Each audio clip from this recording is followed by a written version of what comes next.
আমাৰ ব্যৱসায় প্ৰতিষ্ঠান ৰহমান এণ্টাৰপ্ৰাইজৰ পৰা দুৰ্বৃত্তই দোকান ভাঙি উন্নত মানৰ মাকৈ বীজ 70 বেগ তেওঁলোকে লুণ্ঠন কৰি লৈ যায়।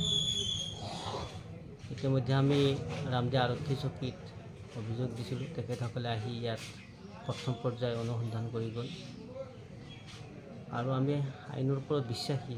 প্ৰায় 15 লক্ষাধিক টকাৰ সামগ্ৰী ইয়াত চুৰি হ'ল। বিভিন্ন ঠাইত বিভিন্ন CC কেমেৰা আছে, সেইবিলাকো ইনভেষ্টিগেশ্যন কৰি যাতে পুলিচ প্ৰশাসনে আমাৰ যিখিনি চুৰি হোৱা সামগ্ৰী সেইখিনি যাতে উদ্ধাৰ কৰাৰ ব্যৱস্থা কৰে। তাৰ ক'ত অৱস্থিত? ক'ত অৱস্থিত এইটো? এইটো ক'ত অৱস্থিত?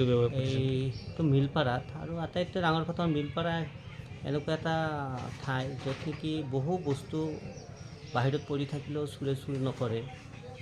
হঠাৎ কিয় বা হ'ল নাজানো, কিন্তু ব্যক্তিগত দুশ্মনী হওক বা দূৰৰ কোনোবা দুৰ্বৃত্তকাৰী হওক, এয়া বৰ্তমান অসমৰ যিটো স্মাৰ্ট আৰক্ষী, কোনো আৰক্ষীৰ চকুত ধূলি দি সাৰিব নোৱাৰে।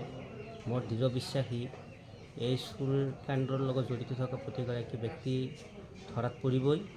আৰু যিহেতু এইটো